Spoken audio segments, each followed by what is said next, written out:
Bonjour à toutes et à tous. Vous écoutez Jane et le Château Enchanté, épisode 5. Explorer tous les recoins du château d'Ardelot et se perdre dans ses jardins, ça donne faim. Très très faim. Est-ce que vous sentez cette délicieuse odeur de scones fumants et de thé à la bergamote ? It's tea time! Retrouvez les pâtisseries préférées de Jane au salon de thé du château d'Ardelot, où vous pourrez profiter d'une magnifique vue sur les jardins et de petits plats salés et sucrés à déguster dans la porcelaine anglaise.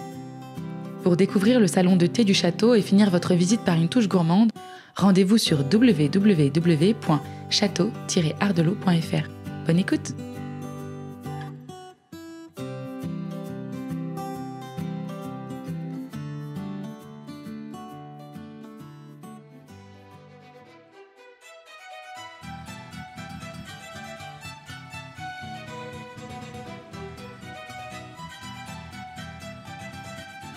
Douze coups résonnent dans les couloirs du château. 12 coups d'horloge et les mystères s'enchaînent. Dans le jardin, les roses endormies n'ont jamais semblé si belles. Mais quelque chose se réveille quand sonne la grande horloge.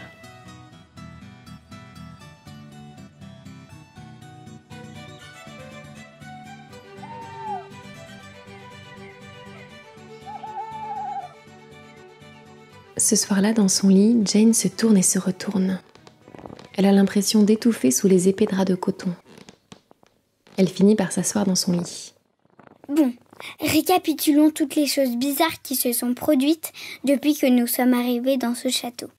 D'abord, il y a l'horloge qui se dérègle sans arrêt et sonne 12 coups plusieurs fois par jour. À chaque fois qu'elle sonne, il se passe quelque chose d'anormal. Les statues changent d'expression, les objets bougent tout seuls, les arbres et les plantes changent de place dans les jardins, les pétales de fleurs coupées tombent d'un coup, les animaux ont un comportement étrange, ça ne peut pas être des coïncidences. Elle repense aux 2 dessins qu'elle a vus sur la pierre au cœur du labyrinthe et sur la petite faucille du jardinier. On sait maintenant que ces 2 dessins représentent une plante très rare, l'orchide de Fouche et un cormoran. Je pense que ces 2 dessins sont liés aux choses bizarres qui se passent dans le château. Mais je ne saurais pas trop expliquer pourquoi. C'est une sorte d'intuition. Il faudrait que j'en sache plus sur l'histoire du château. Demain, je vais mener ma petite enquête. Un bruit de grattement venant de la fenêtre interrompt ses pensées. Jane attrape précautionneusement la bougie posée sur sa table de chevet et se rapproche de la fenêtre. Elle pousse les rideaux. Une ombre noire s'étire sur le rebord de pierre et 2 yeux jaunes brillent dans la nuit. « Onyx ! Diabolite cat !» sourit Jane rassurée. Elle ouvre la fenêtre et le chat se glisse dans la chambre. Il renifle à droite et à gauche d'un air dédaigneux et saute sur le lit pour s'y coucher de tout son long. Jane referme la fenêtre et s'allonge à côté du chat. Elle lui caresse le menton et un petit ronronnement de plaisir s'échappe de la gorge de l'animal. Voilà que tu ronronnes maintenant. Fais attention, tu vas finir par devenir gentil. Le chat bâille et ferme les yeux. Jane l'imite et ne tarde pas à s'endormir, bercée par le ronronnement rauque d'Onyx. Le lendemain matin, un grand soleil éclabousse les jardins. Des milliers de petites gouttes de rosée font scintiller les pétales des roses. Jane se retourne dans son lit. Onyx n'est plus là. Elle s'habille et sort de sa chambre. La porte de la chambre de son frère est entr'ouverte. Elle passe la tête par l'entrebâillement. Édouard est assis dans son lit, un livre aux pages tout usées dans la main. Il regarde rêveusement par la fenêtre. Jane entre dans la chambre et son grand frère étire ses lèvres en un pâle sourire. « Tu lis encore Roméo et Juliette ?» remarque Jane en déchiffrant le titre du livre dans la main d'Édouard. « Oui, je crois que je la connais par cœur. Amour, donne-moi ta force, et cette force me sauvera. Elle est mon Orient, Juliette est le soleil. » déclame Édouard. « C'est une histoire qui se finit mal, je crois. » observe Jane. « Ah, les histoires d'amour impossibles sont souvent les plus belles. Shakespeare l'avait bien compris. » soupire Édouard. Son regard se perd dans le coin de ciel que l'on aperçoit depuis la fenêtre. Jane aimerait tellement voir son frère sauter du lit et courir dans les jardins.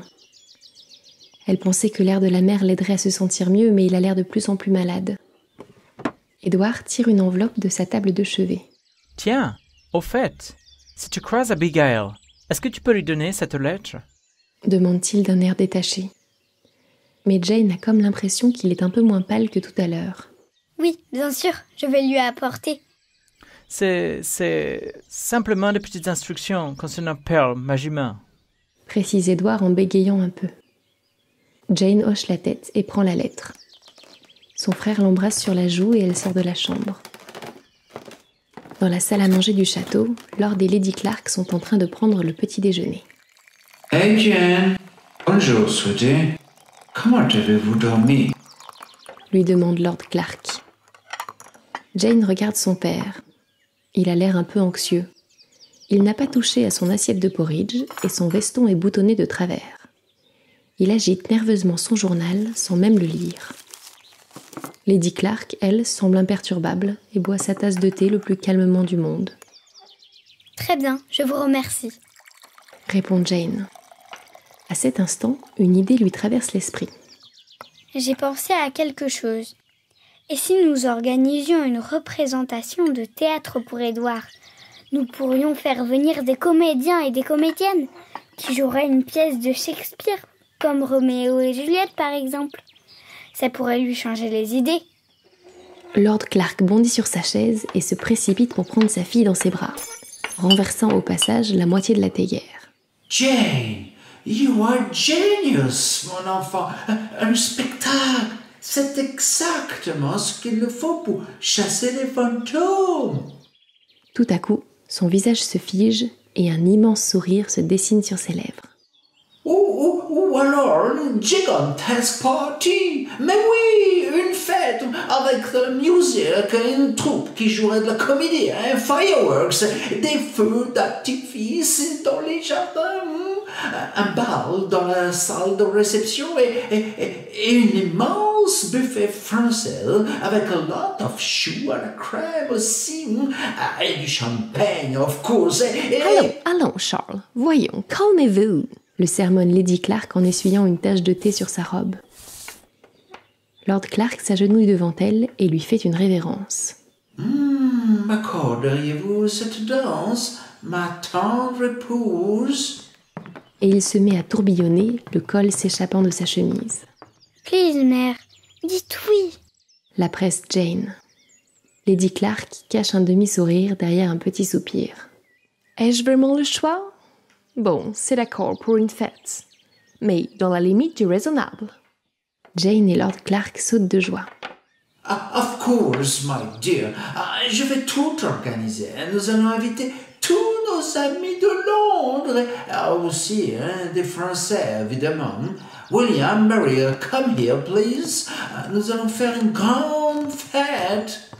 Jane profite de l'agitation pour s'éclipser. Elle sort dans la cour et se dirige vers les écuries. La lettre d'Édouard cachée dans les plis de sa robe. Abigail est en grande conversation avec Elsa devant les boxes des chevaux. En voyant son amie approcher, Elsa sourit et Jane lui rend son sourire. « Salut Jane. Bonjour. Abigail a fait une grande découverte pendant la nuit. Apparemment, il y a une trappe tout au fond des écuries, avec des escaliers. Tu veux dire comme un passage secret ?»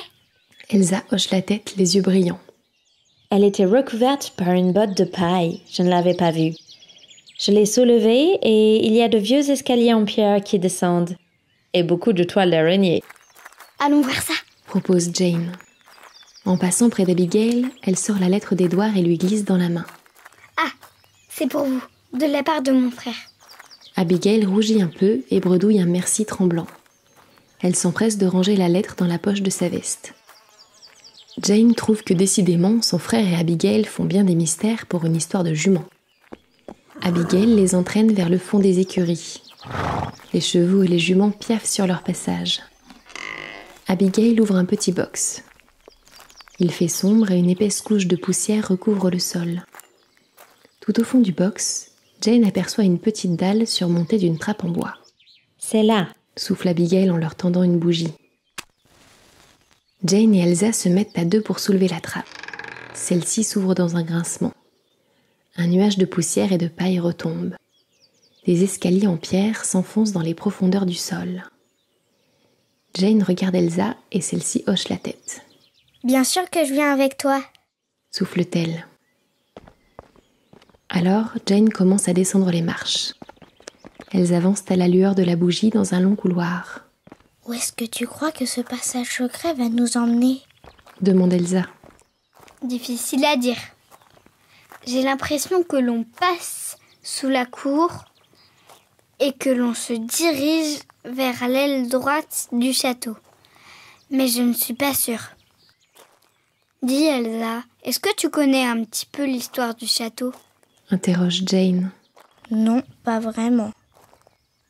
Je sais qu'il a été bâti sur un ancien château du Moyen-Âge, construit au XIIIe siècle et détruit vers 1600. Un ancien château du Moyen-Âge ? Il a dû se passer des choses entre ces murs. Observe Jane en continuant d'avancer. Mais bientôt, elle se retrouve face à un mur. Le long tunnel s'arrête ici. Jane passe ses mains sur la pierre. On dirait que quelqu'un a bouché le passage avec cette dalle. Regarde, il y a quelque chose de gravé juste là. Souffle Elsa en pointant son doigt vers de petits signes dessinés sur la dalle. Mais oui, tu as raison. Jane rapproche la flamme de sa bougie de la gravure. Une fleur et un oiseau. L'orchis de Fouche et le cormoran. Encore. À cet instant, un son étrangement familier leur parvient dans le lointain. Tu as entendu ? Oui, mais c'est impossible. Le son semble se rapprocher. On ne rêve pas, c'est bien Onyx qui miaule. Oui, je reconnaîtrais ce bruit entre mille. Et j'ai l'impression qu'elle est juste derrière la pierre. Ça veut dire qu'il y a forcément un moyen d'accéder à ce passage secret en prenant un autre chemin. Jane passe la main sur la dalle. Elles n'ont jamais été aussi près du but. Et elle donnerait cher pour savoir ce qu'il y a de l'autre côté.